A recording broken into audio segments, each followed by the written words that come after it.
बिस्मिल्लाहिर्रहमानिर्रहीम अस्सलाम वालेकुम। वे रहे हो तुसी अपना सुर्खियां चैनल ते मैं तुहाडा मेज़बान ते शान भरावां वास्ते रोजाना की नवीं तो नवीं ते अच्छी वीडियो लैके हाज़र होगी। तो उम्मीद करना इंशाअल्लाह भरावां नूं वीडियो पसंद आउंदी है। वीडियो नूं लाइक भी कर दो, वीडियो नूं शेयर भी कर दो। सब तो पहला अपने चैनल नूं करना सबसक्राइब ते बैल आइकन का बटन जिहड़ा है जरूर दबा लेना ताकि साडी आउण वाली नवीं तो नवीं वीडियो जी भरावां तक आसानी पहुँच सके।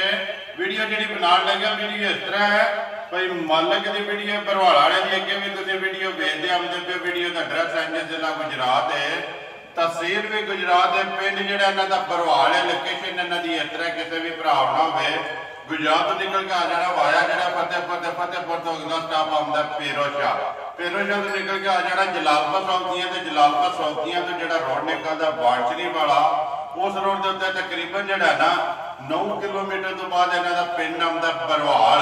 यही इन्हों की लोकेशन है। बाकी जी गलबात है डंगर की सारी अभी भाई मालक ना कर लें, पुछ लें किनिया मझा लैके आए इन्हें जो किनिया विकिया ने किनिया खड़िया ने तो नाल वीडियो करने जी शुरू। अस्सलाम वालेकुम जी। वालेकुम सलाम जी। खैर शुक्र है भाई मालक, तुसीं सुनाओ जी। हर तरह की है करिए हर तरह की हर काम किनिया मझा जड़ियां लाणियां ਜਿਹੜੀਆਂ ਮੱਝਾਂ ਲਾਣੀਆਂ ਇੱਕੋ ਲਾਣੀਆਂ, ਜਿਹੜੀਆਂ ਮੱਝਾਂ ਵੇਚ ਗਈਆਂ ਨੇ ठीक है ਤੇ ਮੱਝ ਇੱਕੋ ਲੈ ਗਈ। एक ही मझ रह गई है जेड़ी लानी है, ਜਿਹੜੀ ਲਾਣੀ बाकी वेच गई हैं। ਜੀ ਵੇਚ ਗਈਆਂ। करिए वीडियो बोलो शुरू। शुरू। लियाओ जी मोहम्मद अली मझ जी है ना खोलो एक बार तसली जी है ना दोवे चाचा भतीजा कराओ तो बाकी जी गलबात है वो सारी अभी भाई मालक को पुछ लेंगे। भाई मालक नंबर 1 ते आखिरी क्योंकि एक ही मझ है सुबह के लिया मझ है ਸੁਬਾ दूसरा जी पक्का जड़ा जी पक्का। ठीक है भाई मालक किन्ने कुछ दिन हो गए ने मझ नूं सोए आ? आज 10वां दिन मझ सी 10वां दिन मझ नूं सोया सुबह लिया तो दूसरा जी बच्चा के तो मगर मगर बच्चा कटा मगर कटा तो जी जी ठीक है भाई मालक किन्ना को दूध शुद्ध है थोड़े माई कोड़े त्राऊ थणा दा दूध वाला 10 किलो त्रऊ थाना दा जी एक थान बच्चे दा बच्चे नूं दे लेना जी जी तीन थान जेडे तुसी चोंदे हो के दूध जी 10 किलो जिदा दिल करता आके तसल्ली कर ले अपनी तसल्ली करे जी। ला ता जाके चवाई चेक करे ठीक है जी।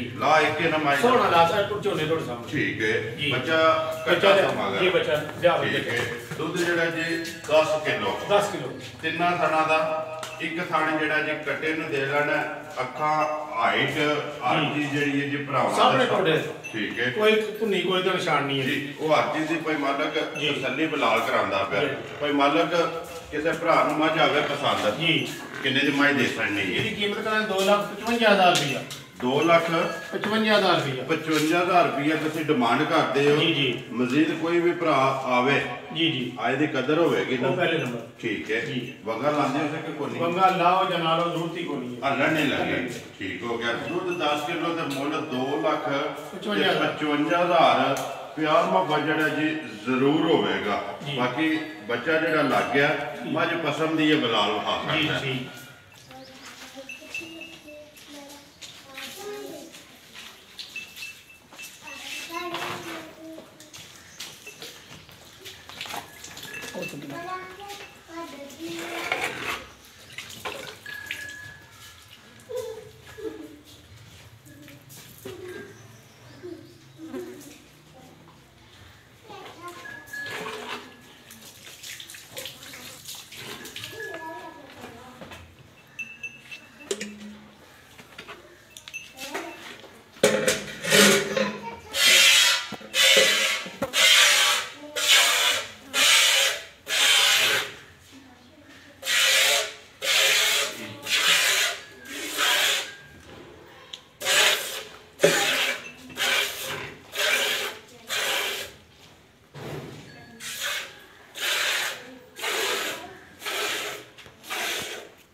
ਉਹ ਜੱਗ ਲੈ ਕੇ ਦੋ